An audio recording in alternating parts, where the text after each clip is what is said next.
અમેરિકાનું green card મેળવવા માટે ઘણા ગુજરાતીઓ લગ્નનું તરકટ રચતા હોય છે તે કોઈનાથી પણ અજાણ્યું નથી. પરંતુ બીજી તરફ એવા પણ ઘણા કિસ્સા છે કે જેમાં અમેરિકન સિટીઝન સાથે લીગલી મેરેજ કરીને અમુક ગુજરાતીઓ અમેરિકા પહોંચ્યા બાદ ગાયબ થઈ જાય છે.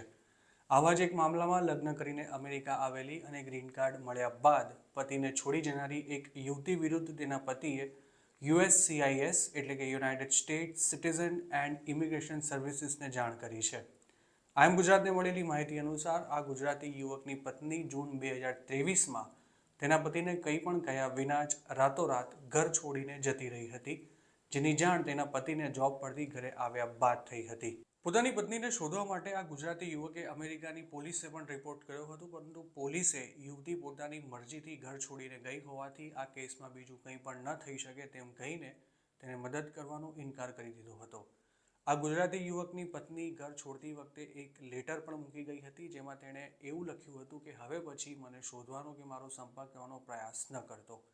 આ યુવકે તેની પત્નીને ખાસા પ્રયાસો બાદ શોધી પણ કાઢી હતી, પરંતુ તેણે તેને મળવાનો પ્રયાસ કર્યો ત્યારે પત્નીએ પોલીસને રિપોર્ટ કરવાની સાથે સાથે કોર્ટમાં પણ તેની સામે કેસ કરી નાખ્યો હતો.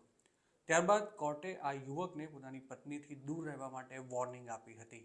USCISને કરેલી ફરિયાદમાં આ યુવકે એવો પણ દાવો કર્યો છે કે તેની પત્ની હાલ ઇલિનોયમાં જ એક ગુજરાતીના સ્ટોરમાં કામ કરી રહી છે અને બધો જ પગાર કેશમાં મેળવી રહી છે. એટલું જ નહીં, તેની પત્નીને ઇલિનોયમાં જ રહેતા બે ગુજરાતીઓ સપોર્ટ પણ કરી રહ્યા છે અને આ બંને શખ્સો ફેક મેરેજ તેમજ હ્યુમન ટ્રાફિકિંગની એક્ટિવિટી સાથે સંકળાયેલા છે તેવો આક્ષેપ પણ તેણે USCISને કરેલા એક ઈમેલમાં કર્યો છે. અને સાથે જ તેણે હાલ પોતાની પત્ની જે વ્યક્તિને ત્યાં રહે છે તે વ્યક્તિ ઇન્ડિયાથી ઇલીગલી આવતા ગુજરાતીઓને પોતાને ત્યાં રાખે છે અને તેમની પાસેથી કેશમાં ભાડું લઈને ટેક્સની ચોરી કરે છે તેવું પણ આ યુવકે જણાવ્યું છે. પત્નીએ માત્ર અમેરિકાનું ગ્રીન કાર્ડ મેળવવા માટે જ પોતાની સાથે લગ્ન કર્યા હોવાનો દાવો કરતા આ યુવકે પોતાના ઈમેલમાં એવું પણ જણાવ્યું છે કે તેનું ગ્રીન કાર્ડ કેન્સલ કરીને તેની સાથે આ રેકેટમાં જેટલા પણ લોકો સંડોવાયેલા છે તે તમામ લોકો વિરુદ્ધ તપાસ કરીને તેમની સામે એક્શન લેવામાં આવે. ઉલ્લેખનીય છે કે અમેરિકામાં પતિથી અલગ રહેતી ગ્રીન કાર્ડ હોલ્ડર મહિલાઓનો ઉપયોગ ફેક મેરેજનું રેકેટ ચલાવતા લોકો દ્વારા કરવામાં આવતો હોવાનો એક અહેવાલ તાજેતરમાં જ આઈએમ ગુજરાતે પ્રસિદ્ધ કર્યો હતો.